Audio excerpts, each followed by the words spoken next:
Hello, we're back, and we're going to talk more about inferential statistics in healthcare. Again, some of the things that we look at, and these are terms you should know, is a test statistic. And this is basically a statistic that's calculated to determine if the data values support the hypothesis. And this has to be compared to a known probability distribution to determine whether the making of the error in deciding whether or not to reject the null hypothesis.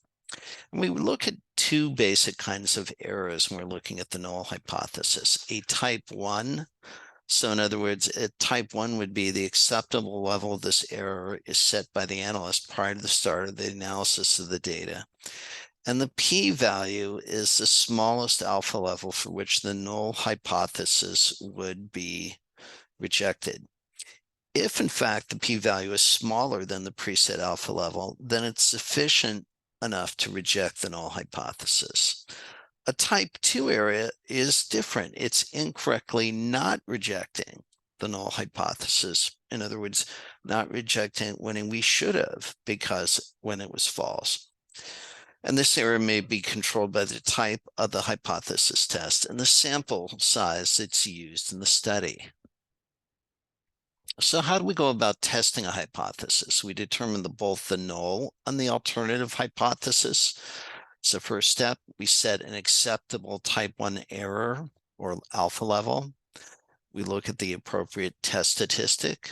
We compare this test statistic to a critical value based on the alpha level and the distribution of the test statistic. And we reject the null hypothesis if the test statistic is not more extreme than the critical value. With inferential statistics, when we're looking at proportions, we're used to determine if a population proportion is higher or lower than a standard. And we could have a two-sided alternative. And basically, this is important to know to say if a population of interest is higher or lower than the standard. And the one-sided, where we're only looking at it being, say, higher or lower, but not both. And here's an example of the z-test using the kind of standard distribution. So in other words, just like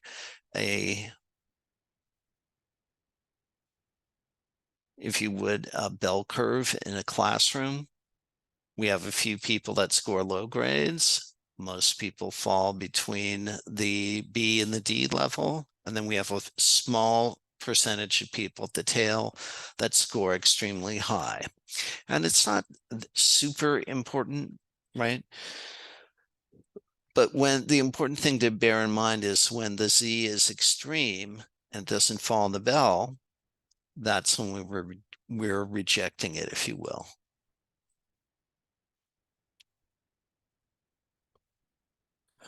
And then suppose the goal flu vaccine rate for a company is 85%.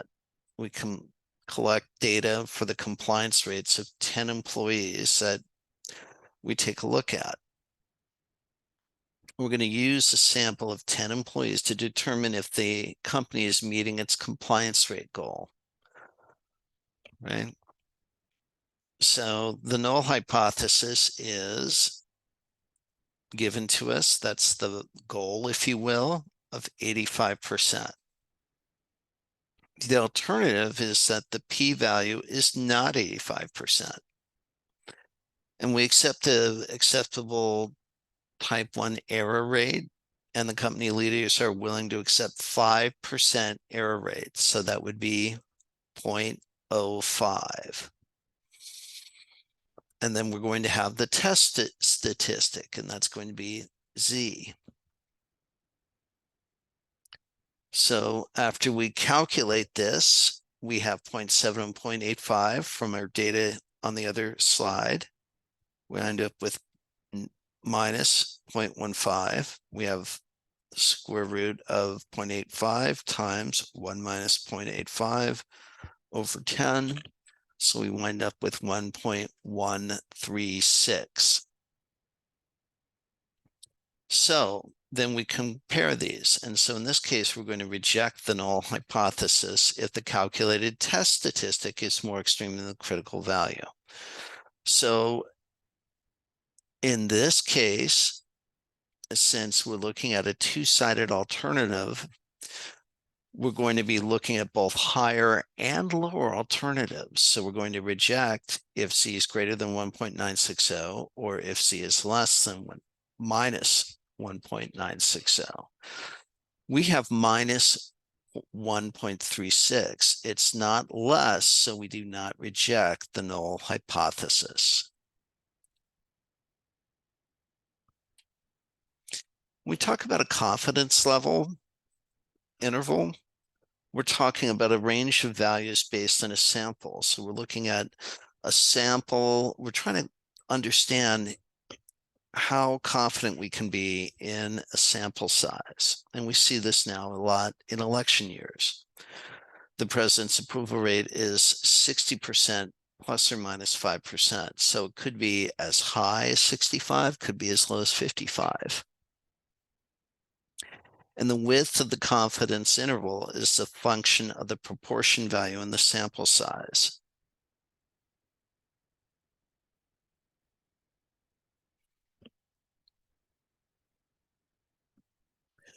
And of course, here's an example. We wish to calculate a 95% confidence interval in a flu vaccine that we looked at. The p-value is 0.70 and the n is 10. Right, so at 0.78 plus or minus 0.28, that would give us a value of anywhere between 0.42 and 0.198. So in other words, we are 95% sure that the interval between 0.42 to 0.98 contains and reflects the true proportion of the flu vaccine compliance.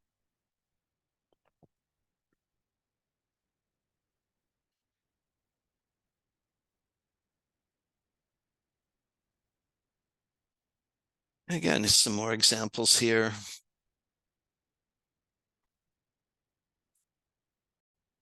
So in this case, we're looking at the number of discharges in total for DRG 292 is 360 with 40 deaths.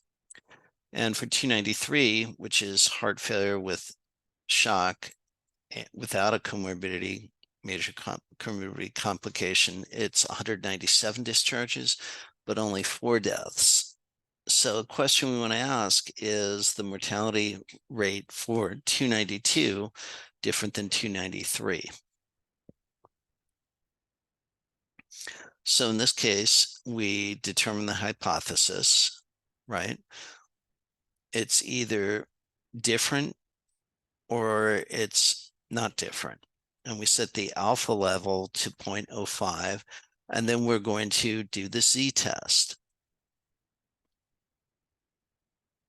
And in this case, we basically crunch the numbers and we wind up with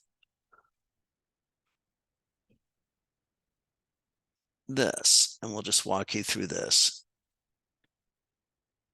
We have 11.11%. That comes over here. We have the number of discharges, 360. And then we have, secondly, we have the 2% and the 197. And then total number of discharges is 360 plus 197, 557.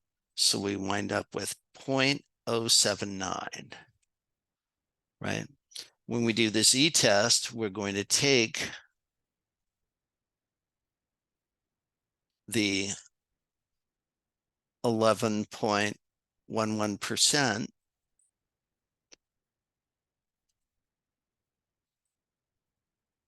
we're going to subtract the 2%, we wind up with 0.092. Then we're going to take the 0.079 times 1 minus 0.079 and multiply it by the quantity 1 divide 360 for the number of discharges in DRG 292 plus 1 divided 197, which is the number of discharges in DRG 293. And then when we calculate that, we end up with 3.792. So we're going to reject the null hypothesis because the calculated statistic, we would reject it if it's more extreme. And since H is a two-sided alternative, in other words, one is higher, one is lower, we reject the null hypothesis if the Z is greater than 1.96 or if Z is less than a negative 1.96. 3.792 is greater than 1.96, so we reject the null hypothesis, and we conclude that the mortality rate that's assigned to DRG 292 is significantly different than those patients that are assigned to DRG 293.